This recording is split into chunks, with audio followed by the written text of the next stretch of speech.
Supreme court collegium ने Delhi high court के जज जस्टिस यशवंत वर्मा को इलाहाबाद हाई कोर्ट भेजने की सिफारिश की। दरअसल जस्टिस यशवंत वर्मा के सरकारी आवास में आग और जले हुए नोटों की बरामदगी के बाद सुप्रीम कोर्ट कॉलेजियम ने यह फैसला लिया है। इसके बाद हाई कोर्ट बार एसोसिएशन ने अनिश्चितकालीन हड़ताल करने का ऐलान किया। वहीं पूरे मामले को लेकर हमारे संवाददाता ने Allahabad high court bar association के अध्यक्ष अनिल तिवारी से खास बातचीत की। क्या कुछ रहा इस बातचीत में, वो सुनिए। देखिए, इस मुद्दे पे आज बार एसोसिएशन की आम सभा की मीटिंग थी।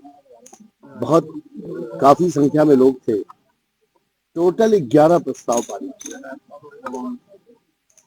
प्रस्ताव पहला ये है कि किसी भी कीमत पे इनका ट्रांसफर हम यहाँ बर्दाश्त नहीं, आज नहीं हुआ है, आगे भी नहीं हुआ। दूसरा ये है कि सीबीआई साहब को रिक्वेस्ट कर रहे हैं इमीडिएटली सीबीआई और ईडी को परमिट करे तो उनके खिलाफ एफआईआर हो और जिस तरह से एक राजनेता, एक ब्यूरोक्रेट्स का ट्रायल होता है उस तरह से ट्रायल हो, क्योंकि जो घटना हुई है वो घटना किसी जुडिशियल फंक्शन का हिस्सा नहीं है, ये बिल्कुल अलग चीज है। इसलिए इसमें पब्लिक फेथ रिस्टोर करने के लिए एफआईआर का इन्वेस्टिगेशन होना जरूरी।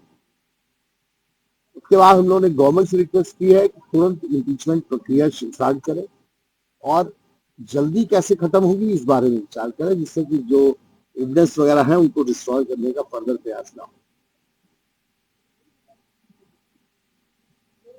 अपार्टमेंट सिस्टम पे भी हम लोगों ने प्रश्न उठाया है कि अपार्टमेंट सिस्टम जो है वो फेयर नहीं है। कॉलेजियम सिस्टम केवल उन लोग को मौका देता है जो वेल कनेक्टेड है, या तो किसी जजेस की फैमिली से हैं या बड़े लॉयर्स की फैमिली से हैं और क्लोज हैं जजेस के, सिटिंग जजेस के क्लोज हैं, केवल उनको मौका मिलता है। इसलिए ये बहुत अनफेयर ट्रीटमेंट है कॉमन पब्लिक के लिए, जो टैलेंटेड भी है, कॉम्पिटेंट भी है, लेकिन उसको अवसर नहीं है यहाँ पर सिलेक्शन में कंसीडर, अपॉइंटमेंट के प्रोसेस में कंसीडर होता है। और हाईकोर्ट में जस्टिस यशवंत वर्मा को इलाहाबाद हाईकोर्ट में भेजे जाने की सिफारिश हुई है। उसके बाद फिर से इलाहाबाद हाईकोर्ट बार एसोसिएशन की आपात बैठक बुलाई गई। हमारे साथ जो अध्यक्ष अनिल तिवारी जी हैं। सर, आज दोबारा बैठक बुलाई गई, दिन में ऑलरेडी बैठक आज ये जो बदला हुआ समीकरण है उस पर यह इमरजेंट मीटिंग बुलाई गई है। एग्जीक्यूटिव काउंसिल की है, जनरल हाउस नहीं थी। जनरल हाउस के लिए हमें दोबारा इन्फॉर्म करना पड़ेगा।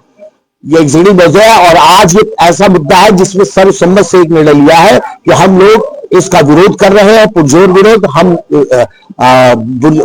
हमारी स्ट्राइक कल सुबह नहीं थी, कल से ऑफ थी, लेकिन हमने उस अपने कार्यविरत रहने की इस आंदोलन को अंटिल फर्दर ऑर्डर्स तक, अंटिल फर्दर रिजोल्यूशन तक हमने बढ़ा दिया। साइंडाई जब तक ये ऑर्डर विड्रॉ नहीं होगा हम काम नहीं करेंगे। क्या लगता है इस बार सुप्रीम कोर्ट अब तो लगता कुछ है ही नहीं, अब कुछ लगने वाली जैसी स्थिति नहीं है। अब तो ऊपर वाला है या ऊपर वाले के बराबर कुर्सी के बगल में सुप्रीम कोर्ट बैठा हुआ है। अब तो भगवान से लड़ाई है। इससे सरकार से क्या मांगे हैं? सरकार से उम्मीद है, भगवान से तो अब उम्मीद रहेगी। क्या लगता है पूरे सड़कों पर उतरेंगे आंदोलन? बिल्कुल सड़क पे उतरेंगे, एकदम सड़क पे उतरेंगे, बिल्कुल सड़क पे उतरेंगे, क्योंकि जब तक जनता इन्वॉल्व नहीं होगी तब तक सुप्रीम कोर्ट के एडमिनिस्ट्रेशन को यह बात समझ में नहीं आएगी कि वो इस वक्त ऑटोक्रेट तरीके से काम कर रहे हैं जो जनता को स्वीकार नहीं है। जो नोटिफिकेशन दिया गया अगर वो कैंसिल जब तक नहीं होगा तब तक आपकी जारी रहेगी? जी हाँ, जी हाँ। तो देखिए, हमारे साथ इलाहाबाद हाईकोर्ट बार एसोसिएशन के अध्यक्ष थे अनिल तिवारी। इन्होंने बताया कि आर पार की लड़ाई रहेगी और जब तक ये नोटिफिकेशन कैंसिल नहीं होता है तब तक ये लड़ाई जारी होगी और वकील सड़कों पर होंगे। वीडियो जर्नलिस्ट रामू कुशवाहा के संग सैयद मोहम्मद आमिर प्रयाग।